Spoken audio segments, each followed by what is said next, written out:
सबसे पहले रिकेट्स आ जाता है। रिकेट एक डिजीज़ है जो कि विटामिन डी की डेफिशिएंसी से होती है। इसके अलावा कैल्शियम डेफिशिएंसी या फास्फोरस डेफिशिएंसी की वजह से भी रिकेट हो जाता है। इसमें हमारे पास जो एपिफिजियल कार्टिलेजिनस प्लेट्स होती हैं उनकी ऑसिफिकेशन डिस्टर्ब हो जाती है, उनकी मिनरलाइजेशन कम हो जाती है और इसकी वजह से हमारे पास वहाँ पर जो सेल्स प्रेजेंट होते हैं मेटाफेसिस पर, उनकी डिसोरिएंटेशन हो जाती है।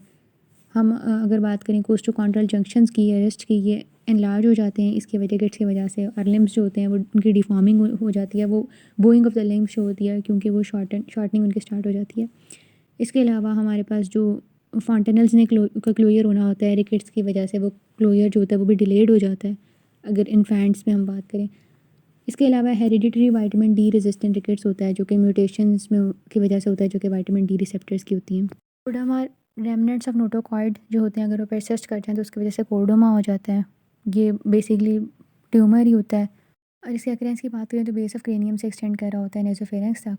लंबोसेक्टल रीजन के अंदर ये अपेयर होता है और सर्जिकल रिजेक्शन जब हम कर देते हैं तो उसके बाद सर्वाइवल नॉर्मल होता है। उसके बाद variation in the number of vertebra के हमारे पास जो वर्टिब्रा होती हैं वो एडिशनल प्रेजेंट हो सकती हैं और ऐसे भी हो सकता है कि एक वर्टिब्रा कम हो किसी रीजन की। जैसे हमारे पास सर्वाइकल, थोरेसिक, लंबर, सैक्रल ये रीजन होते हैं ना वर्टिब्रा के।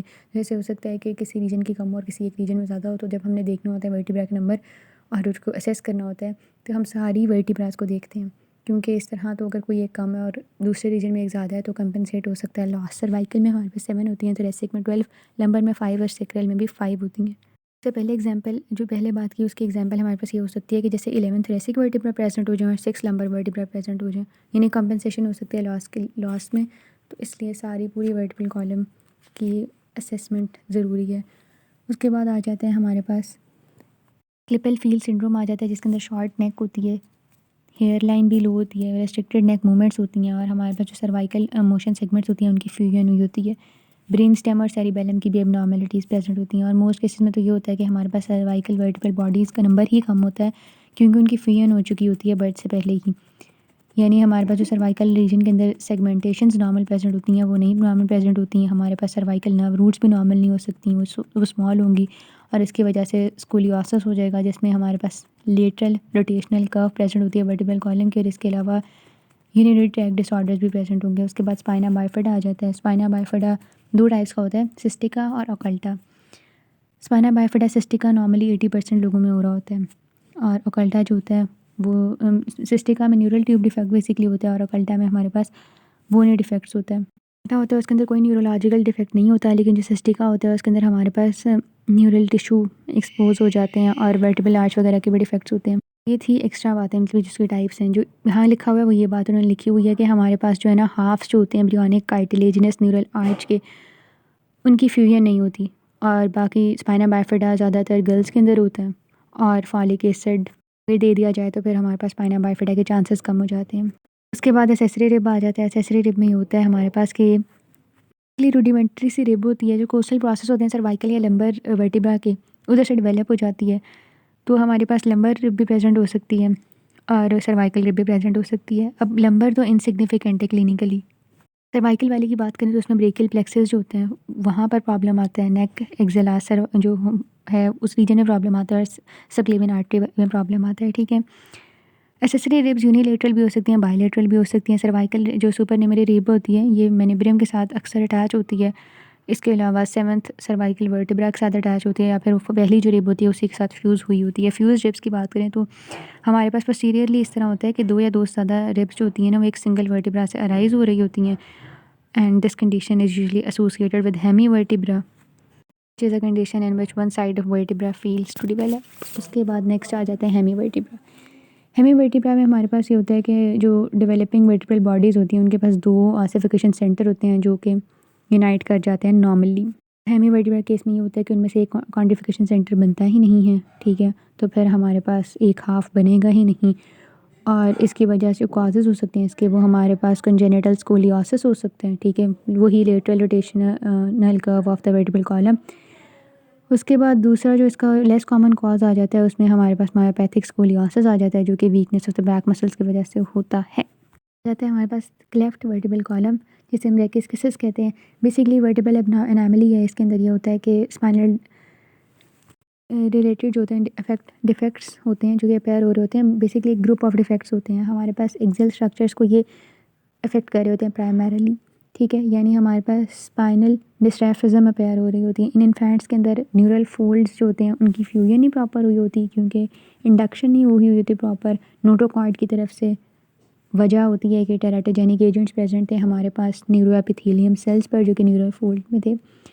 हमारे पास न्यूरल और जो वर्टिब्रल डिफेक्ट्स होते हैं ये एक्सटेंसिव भी हो सकते हैं कि ज़्यादा जगह पे इफेक्ट अपना शो करें, या फिर रेस्ट्रिक्टिव भी हो सकते हैं कि एक स्मॉल एरिया के अंदर वो रेस्ट्रिक्टेड रहें। इसे हम एक्सियल डिस्मॉर्फिक डिसऑर्डर भी कहते हैं, जो ये लेफ्ट वर्टिब्रल कॉलम या रेकिस्किसिस है। उसके बाद अब आ जाती हैं एनॉमलीज ऑफ द स्टर्नम। इसके अंदर अगर तो हमारे पास लोअर स्टर्नम के अंदर कनकेव डिप्रेशन प्रेजेंट है ना, तो इस कंडीशन को हम कहते हैं पेक्टस एक्सकवेटम, और ये ज़्यादातर बॉयज़ के अंदर होता है, ठीक है। और यानी जो कोस्टल कार्टिलेज है उसकी ओवर ग्रोथ है, जो कि डिस्प्लेस कर रही है लोअर स्टर्नम को इनवर्ड्स, ठीक है। ज़्यादा ग्रोथ है तो वो इनवर्ड्स जा रहे हैं। इसके अलावा हमारे माइनर स्टर्नल क्लेफ्ट्स कॉमन होते हैं और उनका कोई क्लिनिकल इतनी खास इंपॉर्टेंस नहीं है। स्टर्नल फोरामेंस भी होते हैं, वो प्रेजेंट होते हैं, जैसे फॉर एग्जांपल थर्ड और फोर्थ जो स्टर्निबरी हैं उनके जंक्शन पे प्रेजेंट हो सकता है। ये बेसिकली इनकम्प्लीट फ्यूजन की वजह से ही डेवलप हो रहे होते हैं, they are also not of great clinical significance. उसके बाद क्रेनियल बर्ड डिफेक्ट्स आ जाते हैं। क्रेनियल बर्ड डिफेक्ट्स होते हैं ये इनकम्पैटिबल होते हैं लाइफ के साथ, अगर ये मेजर हो, वरना अगर ये माइनर हो तो इट्स ओके। लार्ज जो डिफेक्ट्स होते हैं इसमें herniation of the meninges brain वगैरह प्रेजेंट हो सकती है। एक रेनिया आ जाता है। एक रेनिया का मतलब ये होता है कि पार्शियल या कंप्लीट एब्सेंस है हमारे पास न्यूरोक्रेनियम की, और इसके साथ ही साथ हमारे पास वर्टिब्रल कॉलम के भी डिफेक्ट्स प्रेजेंट होंगे। एक रेनिया के अंदर मीरोएन्सेफली की कंडीशन भी अपेयर हो रही होती है, यानी partial absence of brain present होती है। क्यों हो रही होती है? क्योंकि हमारे पास जो न्यूरल ट्यूब के क्रेनियल एंड था वहाँ पर क्लोजर नहीं हुआ उसका प्रॉपरली 4th वीक के दौरान। कहता है क्रेनियोसिनास्टासिस, जिसका मतलब होता है कि जो सूचर्स हैं प्रीनेटली प्री मैच्योर क्लोजर हो गया उनका। अब इसमें हमारे पास डिफरेंट चीज़ें आ जाती हैं कि अगर वेलपोरिक एसिड यूज़ किया जा रहा है अर्ली प्रेगनेंसी के अंदर तो क्रेनियोसिनास्टासिस केसेस ज़्यादा रिपोर्ट किए गए हैं। इसके अलावा मैटरनल स्पोकिंग और थायराइड डिजीज़ के भी इसके साथ जो है वो एसोसिएट किया गया है। ये बर्ड डिफेक्ट्स बॉयज़ के अंदर ज़्यादा कॉमन होते हैं। इसके पर डिफरेंट टाइप्स आ जाती हैं हमारे पास कि कौन सा सूचर क्लोज हो रहा है। कोई सूचर क्लोज हो रहा होता है तो वो करता ये है कि अब वो जो सूचर क्लोज हो रहा है वो अपने जो बोन परपेंडिकुलर ग्रोथ करनी थी उस सूचर के परपेंडिकुलर उसको नहीं होने दे रहा होता, उसको प्रिवेंट कर रहा होता है, और बोन को अपने सूचर अपने पैरेलल ग्रोथ करने दे रहा होता है। अगर तो सेजिटल सूचर जो है वो जल्दी क्लोज कर जाते हैं तो हमारे पास क्रेनियम लॉन्ग नैरो और वेज शेप्ड बन जाता है, जिसे हम स्केफोस्फेली कहते हैं। स्केफोसेफली की कंडीशन डेवलप हो जाती है। उसके बाद आ जाता है कोरोनल सूचर का अगर प्रीमेच्योर क्लोयर हो गया तो उसके अंदर हमारे पास जो क्रेनियम होता है वो टॉवर लाइक हो जाता है और हाई होता है, जिसे हम ब्रेकीसेफली कहते हैं। और उसके अलावा कोरोनल सूचर जो है का अगर ये प्रॉब्लम आ रहा है और उसके साथ ही साथ लेम्बॉइड सूचर भी इसी के अंदर इन्वॉल्व है तो प्लेगियोसेफली होती है। इसके अलावा प्रीमेच्योर क्लोयर अगर फ्रंटल सूचर का है तो उसकी वजह से फ्रंटल और ऑर्बिटल बोन्स की एनॉमलीज भी अपेयर होंगी, जिसे हम ट्राइगोनोसेफली कहते हैं। जो प्लेगियोसेफली है उसका जो इन्होंने इधर लिखा हुआ है वो ये बताई हुई है उन्होंने कि कोरोनल सूचर प्रीमेच्योरली अगर एक साइड पे ही सिर्फ जो है ना क्लोज हो जाए तो हमारे पास क्रेनियम जो है वो ट्विस्टेड और एसिमेट्रिकल हो जाता है। बट लैम्बॉइड का भी रोल होता है इसके अंदर। अगर हम बात करें पोजिशनल प्लेजियोसेफली की तो ये सबसे ज़्यादा कॉमन हमारे पास क्रेनियल डिफॉर्मिटी होती है। इसमें हमारे पास जो होता है तब अपेयर हो रहे होते हैं जब नियोनेट रिपीटेडली अपने हेड को एक स्पेसिफिक पर्टिकुलर पोजीशन के अंदर रेस्ट कर रहा होता है। इसमें ये होता है कि हमारे पास वो स्पेसिफिक एरिया जो होता है हेड का वो ज़्यादा फ्लैटन हो जाता है। तो इस केस में हमें ये चाहिए होता है कि बस चेंज इन पोजीशन हो जाए, इंक्रीज्ड पोजीशनल चेंज हमें चाहिए होता है इसके आइलमेंट के तौर पर।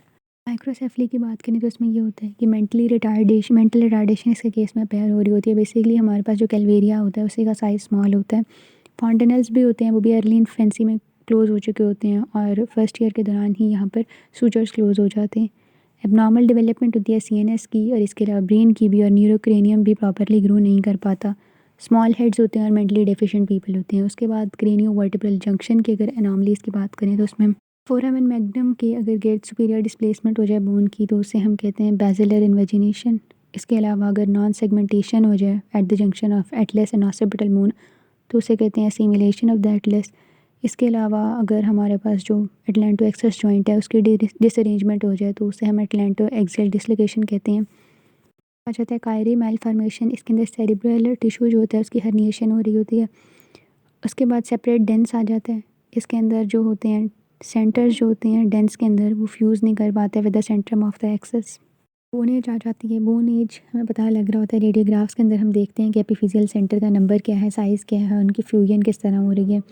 हमारे पास दो डेटा क्राइटेरियाज होते हैं। एक होता है कि हमारे पास जो कैल्सिफाइड मटेरियल है डायाफिसिस या एपिफिसिस का, वो स्पेसिफिक होता है हर डायफिसिस और एपिफिसिस के लिए, हर बोन के लिए, हर सेक्स के लिए। हम इसको डिटरमिन कर रहे होते हैं, ये एक क्राइटेरिया। दूसरा क्राइटेरिया है कि हमारे पास जो डार्क लाइन होती है ना, जो एपिफिजियल कार्टिलेज प्लेट को इंडिकेट कर रही होती है, वो फ्यूज़ कर जाती है डायफिसिस के साथ, तो फिर वो डिसअपेयर हो जाती है। ठीक है, तो फ्यूजन हो रही होती है ये गर्ल्स के अंदर 2 years अर्लियर हो रही होती है then that of the boys.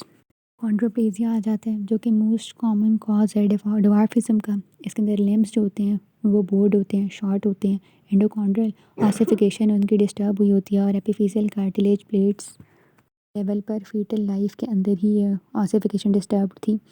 Trunk की बात करें तो वो शॉर्ट होता है, हेड की बात करें तो वो एनलार्ज होता है और बल्जिंग फोर हेड होता है, और फ्लैट नेज़ल ब्रिज होता है in the case of the nose, और स्कूप्ड आउट नोज़ प्रेजेंट होती है। ऑटोसोमल डोमिनेंट डिसऑर्डर है और इसका जो रिस्क होता है इस डिसीज़ के अकर होने का वो इंक्रीज़ करता है with the rate of the increase of the parental age. Parental age ज़्यादा होगी तो इसके चांसेस टू अपेयर ज़्यादा होंगे। उसके बाद थैनाटोफोरिक डिस्प्लेजिया आ जाता है जो कि स्केलेटल डिस्प्लेजिया की टाइप है। थैनाटोफोरिक डिस्प्लेजिया की भी आगे फर्दर 2 टाइप्स होती हैं। ये बेसिकली नियोनेटल डिवार्फिज्म को हम कह रहे होते हैं। इसकी 2 टाइप्स होती हैं, एक टाइप 1 होती है, एक टाइप 2 होती है। टाइप 1 के अंदर शॉर्ट कर्व्ड फीमर प्रेजेंट होती है और टाइप 2 के अंदर स्ट्रेट लॉन्ग फीमर प्रेजेंट होती है और क्लोवर लीफ स्कल प्रेजेंट होता है। 1 is basically cleave bash slender और टाइप 2 क्रेनियोसिनोस्टोसिस।